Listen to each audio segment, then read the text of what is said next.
Bonjour, my name is Denisia Pomaide and welcome to AM News. We'll start in the court, where an Accra High Court will on Saturday, January 4, deliver judgment on the NPP's application seeking to compel the Electoral Commission to recollate the results in some 4 disputed constituencies. Now, this follows the court's dismissal of an earlier legal objection raised by the NDC, paving way for the substantive case to be dealt with. Well, the NDC insists the results have already been declared in these constituencies, and regardless of the issues the NPP may have, an application for mandamus is not the right forum.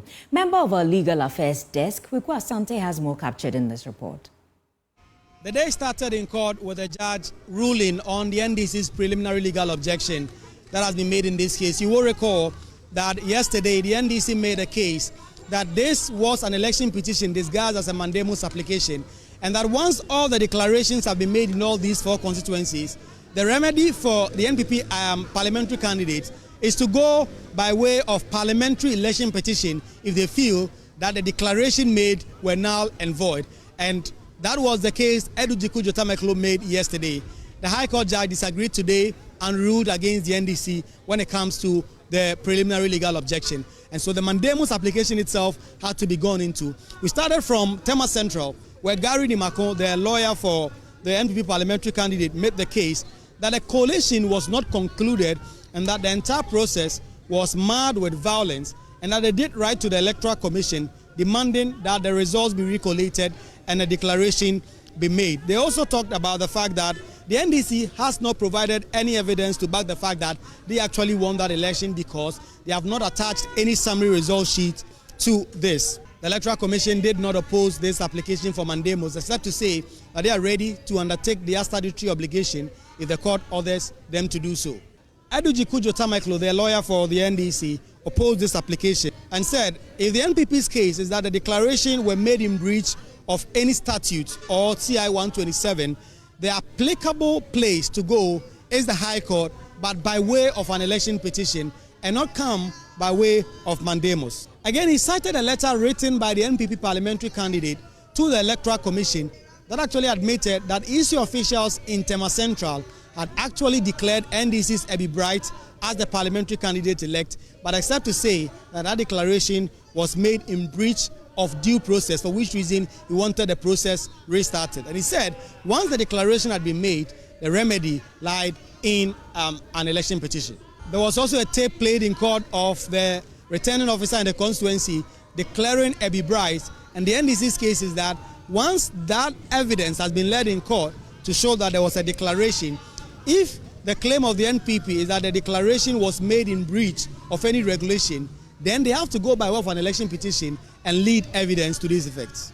The court then called the case of Okaikwe Central, where Gary Nimako made the point that the declaration of Baba Sadiq as MP-elect took into cognizance only 110 polling stations in that constituency, and that in fact there are more than 140 polling stations there, which clearly showed that the collation exercise had not been concluded. Edujiku Jotameklo then cited a letter written by Patrick Boama to the Electoral Commission where he demands a revocation of the declaration of Baba Sadiq as MP-elect because of what he called irregularities. Edujiku Jotameklo made the same case again, that if Patrick Boama incited a case of irregularities, then the appropriate forum is the High Court by way of an election petition. It was the same case with respect to Techiman South and Ablekuma North, where the NDC had been declared as the winners of that parliamentary election. The case was made that those declarations were made without due process and that the court should set same aside and order a collation of the results. The NDC again made the case that it's only an election petition where an evidence will be led to actually get to the root of the claims that have been made, that these declarations were made in excess of the powers conferred on the Electoral Commission. Irabnobin, who was earlier declared as the MP-elect for Ablekuma North, as well as Baba Sadiq, who was earlier declared as MP-elect for Okaikwe Central, spoke to us after the hearing and said they were confident that they are going to win this case and take their rightful seats in Parliament. Delay is not denial. I mean, we were all in the courtroom. It's been 6 hours of sitting. And no matter how the NPP decide to twist and turn issues, we are all privy to events. So I have no doubt that the will of the people will still stand. Yes, I've always been confident that it will be affirmed. We're hopeful. Let's see how Saturday goes. We'll wait for the ruling on Saturday. But we're very confident that with the case that we put before the judge and the strength of the authorities we cited, I mean, this shows that this will be affirmed. The NPP side did not avail themselves for interview, but we know now that on Saturday, the High Court will rule as to whether or not the mandamus application that have been made by the NPP has enough grounds for which reason it must be granted or say must be dismissed, and the earlier declaration made by the Electoral Commission should stand, and if any party is agreed, then it should go by way of an election petition. Reporting for Joy News, Kweku Asante, High Court Complex, Accra. Now, fire has gutted a section of the Kantamanto Market here in Accra. Checks reveal more than 100 stores have been affected. Kantamanto, famed as Africa's largest used clothing market, has suffered numerous fires in the past. However, firefighters believe the scale of this latest blaze could halt business activities for an extended period, affecting the livelihoods of thousands. Let's go on Zoom and speak to ADO1 Alex Kenate. He's member of the PR department of the Ghana National Fire Service. Good morning. Thanks for joining us. Do we know exactly what caused this fire? Thank you for having me. Thank you very much for having me. Okay, so I was asking exactly what caused the fire this dawn. Well, firefighting is still in progress, and as firefighting is in progress, the investigation is still underway. So I can't give the exact cause of fire as of now, but information we are picking up from people or the traders around indicate that it could be arson. So for now, we can't confirm or deny if it is arson, but it is something that we are considering in our investigation. So as you can see behind me, the fire is still well alight. The fortunate thing for us is that we've been able to confine or contain the fire from further spread. I'm currently on the compound of the Ghana Commercial Bank. We've been able to. Oh dear, I think we may have lost Alex Kenate, but he was just explaining that, speaking to the...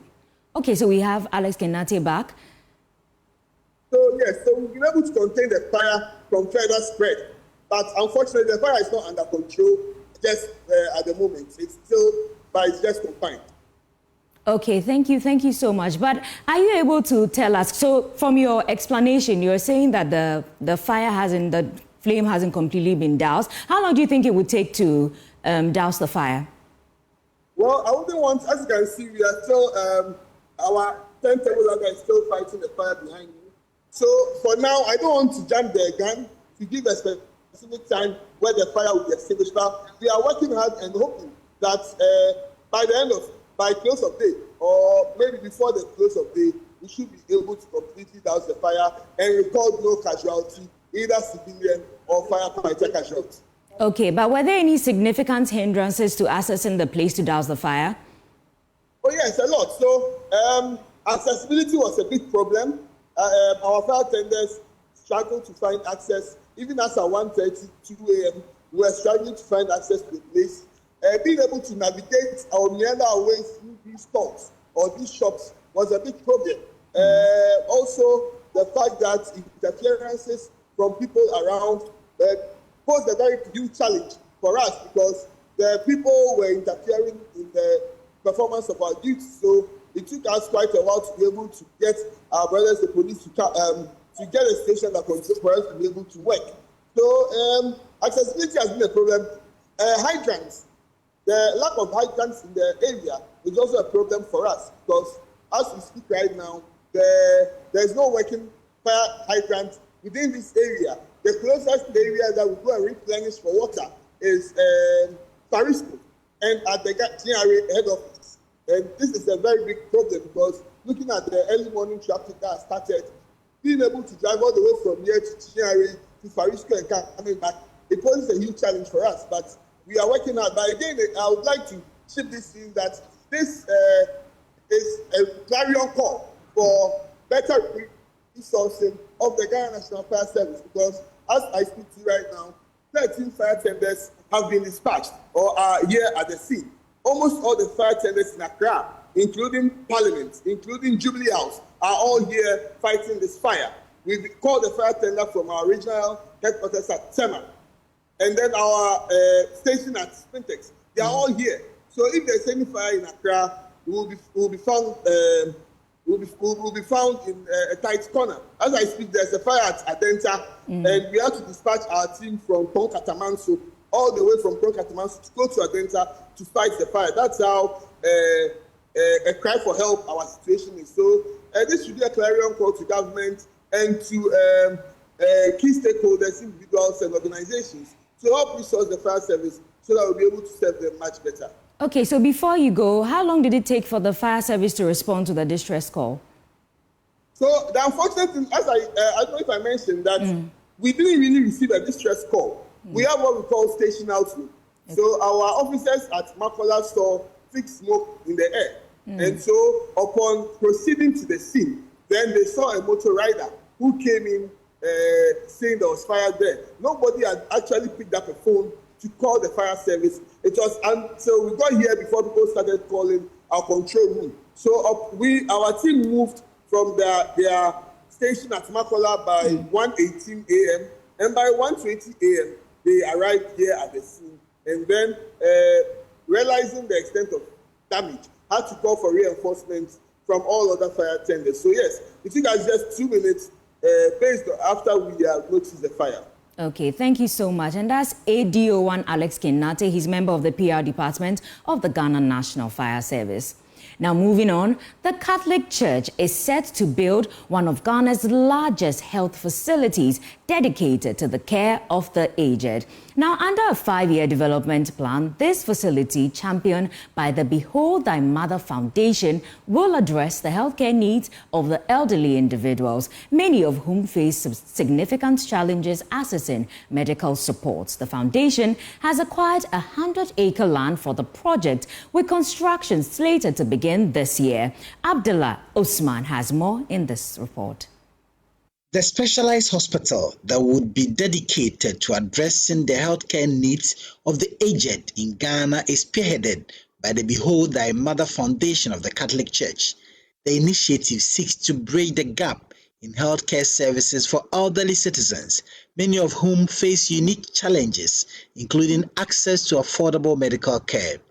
While the hospital is under construction, the foundation, led by Reverend Father David Obin-Paintil, plans to extend interim support by providing financial assistance to the aged, helping to ease the burden of their medical expenses. Benjamin Oshebre is the director of the foundation. So if we are not going to be the first, then maybe we'll be among the first who will be establishing this facility. Through the effort of Reverend Father David Obin-Paintil, we have procured 100-acre land.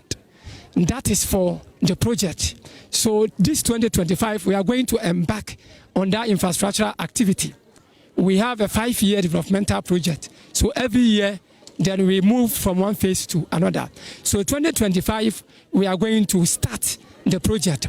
Now, before we even finish the establishment or the facility, we are also going to support the aged mothers in their healthcare needs, because most of them have to go to hospital, if not every month, every 2 months. So we are going to support them financially. We are going to assist them so that they can go to the hospital frequently. Senior Technical Advisor at the National Development Planning Commission, Dr. Eric Akoben, hailed the initiative and called for support for it. What they want to achieve is that by the year 2030, they want the organization to be a dominant organization in providing the needs of the aged in this country. They are looking at constructing, they have got the land and they are going to construct a health facility for the aged. You see, if you look at our syllabus for nursing training, the syllabus and the examination, they are more of maternal care. and also providing, helping in disease areas like malaria and other diseases. But the elderly care, we don't have those things in our syllabus. So it's something that we have to also do, we have to work on. Jasahini of Mankesim Nana Kujubotrin called on children to pay attention to their parents after they've struggled to raise them up. When you don't take care of your mother or your parents, I mean, you will see yourself that life will not go on well for you. So I'm urging every child, every adults, that if your mother has taken good care of you, you should also try your best to take care of your mother. This year's party for the aged event assembled about 400 people from communities around Cape Coast. Abdallah Osman's report read to you. Let's do some business stories next.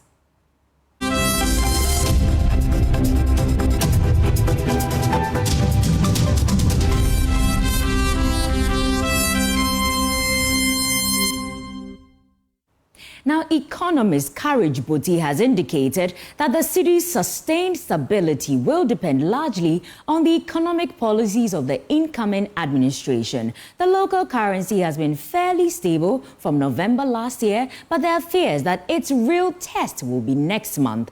Courage Boti maintains that John Mahama's government must send some signals to the market to deal with the confidence issues. It depends on how the new government handles things between now and then. What has helped reserve accumulation has been, in large part, gold for reserve policy. Yes, the current government, then opposition, have had questions about it, albeit about the transparency of the process. I mean, if they want to continue with the program with better transparency, it helps the market.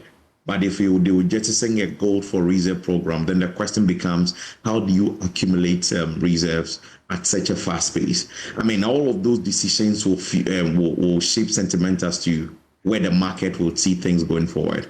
And so, yes, the Q1 by March is a test case as to whether we may continue on the path of stability. Or and of course, by that period also, you would have seen the budget of the new government, whether we are keeping on track fiscal consolidation or we are just setting it, whether the renegotiated IMF program, if we would achieve even something by that time, will be something that resonates with the market or not. All of those picture becomes much clearer, and that will inform sentiment around the city. Chanzo Capital is leveraging collective expertise to build viable businesses and ensure scalability. Now, in 2021, African tech startups alone attracted funding support of over $1.6 billion. Managing partner at Chanzo Capital, Eric Osiakwa, says he hopes to leverage partnerships through its Angel Fair Africa event to develop the sector. What we do is we try to take an ecosystem approach where we say, okay, it's not just enough to give you capital, but you need other resources that come with the capital for you to succeed. And so when we invest in you at an early stage, we want to play some mentoring role. We want to be an advisor because we can help you beyond the capital that we give you, right? Now, you also need other support. You need somebody who knows legal to give you legal advice. If you don't know accounting, you need somebody who has accounting knowledge. And so at Chanzo Capital, we started this event called Angel Fair Africa. And the idea was to bring all these ecosystem players as well as investors and entrepreneurs together, right? And this event is kind of our deal-making event. So every year, we work with incubators, accelerators, innovation hubs, who give us the founders and innovators that are within their ecosystem. And that's it for AM News, but you know that the news review will come shortly after this. We'll be joined by political scientist and head of European Studies at the University of Ghana, Dr. Kwame Asah-Sante. My name is Denise Yapomaije. Have a lovely day.